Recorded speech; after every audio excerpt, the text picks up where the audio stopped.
Well, folks, in between its coverage of racist NBA owners and ranchers, the corporate media had just enough time to viscerally react to Secretary of State John Kerry dropping a big A-bomb.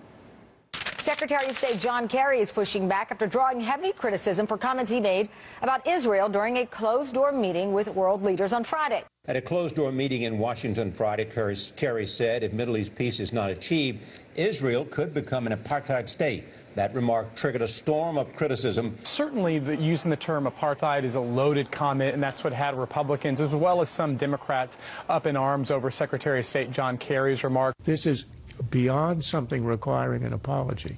I think this is a resigning type statement. That's right. Anchors, pundits, and lawmakers alike have been outraged over John Kerry daring to compare Israel to apartheid in South Africa.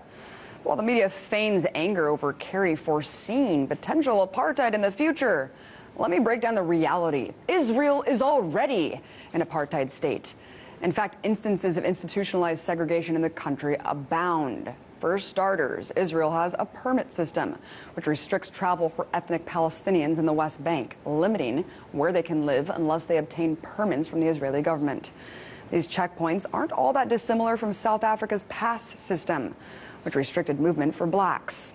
In regard to the limited mobility of Palestinians, former U.S. President Jimmy Carter said in 2006 that, quote, when Israel occupies territory deep within the West Bank and connects the 200 or so settlements with each other with a road and then prohibits the Palestinians from using that road, or in many cases even crossing it, this perpetuates even worse instances of apartness or apartheid than we witnessed even in South Africa. Wow. But as the last half-century shows, the gradual takeover of Palestinian land by Israeli colonies means that every day Palestinians are left with less and less land to call their own. And less land means less rights. Following the 1948 designation of Israel as the Jewish state, the land was effectively cleansed of Palestinian inhabitants. You need only look at the demographics today, where nearly 70% of Gaza residents once lived where it's now considered southern Israel. Historian Juan Cole notes in a recent article how the segregation that exists within villages is not found on any map, citing that somewhere around 90,000 Arabs live in the 176 unrecognized villages inside Israel. The inhabitants of these villages are considered internal refugees, displaced after the 1948 war, having fled their homes with nowhere else to go. And being unrecognized by Israel means that tens of thousands of Arab residents have no access to public services like water, roads, education, healthcare, or even electricity. But hey, we have to be careful, not get carried away and start comparing Israel to South Africa, right? I mean, come on. It's not like Israel was forcibly injecting African immigrants with birth control, some sort of nuanced eugenics program. Oh, wait, yes, apparently as many as 130,000 Ethiopian women were forcibly sterilized, according to Haaretz, dropping the birth rate of Ethiopian Israelis by 20%.